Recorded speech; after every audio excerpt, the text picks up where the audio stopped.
Digital ক্লাবে যেখানে আজকে এনসিবির যে পদযাত্রাটা যে জনসভাটা হবে সেই জনসভার একটু কাভারেজ করতে আসছি। তো আমরা আজকে কথা বলবো এনসিপির যারা নরসিংদীর নেতৃবৃন্দ আছেন এবং আজকে যারা এনসিপির জাতীয় নেতৃবৃন্দ আছেন সারজিস আলম, নাহিদ আলম যারা আছেন সবাই আজকে এখানে উপস্থিত আছেন। তো আমরা কথা বলবো আজকে যারা নরসিংদীর যারা এনসিপির নেতৃবৃন্দ আছেন তাদের সাথে আমরা একটু পরিচয় নিয়ে নিই। আপু, আপনাদের পরিচয়টা একটু জানি। জি, আমার নাম তাসমিয়া রহমান মিম, নরসিংদী জেলা সমন্বয় কমিটির সদস্য। সামি আপু আপনি আসেন। এই যে আপনি নরসিংদী কি মানে আপনার যে পদ আছে সেটা কি পদে আছেন আপনি নরসিংদীতে? আমি হচ্ছে কি জেলা সমন্বয়ক সদস্য। সমন্বয়ক সদস্য। তো আপনার নরসিংদীর আপনার কোন কলেজ?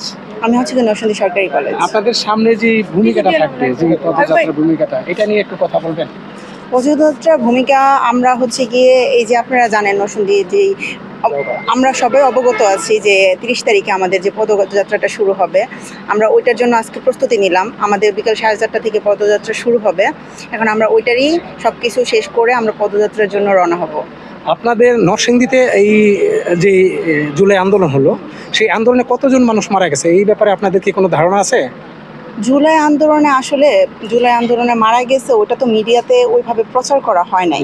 এখন মারা গেছে তো শহীদ পরিবার আমাদের শহীদ পরিবার এখানে আছে 18-20 জনের মতন এখানে উপস্থিত আছেন। এখন ওনারা আছেন, তারপরে আরো অনেক আহত হয়েছে।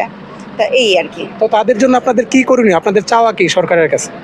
তাদের জন্য চাওয়া, আমরা যেহেতু এই সরকার পতনের মূল ওই শহীদরাই, আমরা সবাই পুনর্বাসন করা হবে। হ্যাঁ, আমরা সবাই মিলিতভাবেই তো স্বৈরাচারের করলাম। এখন আমরা চাই শহীদের পরিবার যেন বঞ্চিত না হোক, তাদেরকে যেন সব কিছু থেকে ভাবে দেওয়া হোক, এটাই আমাদের কাম্য।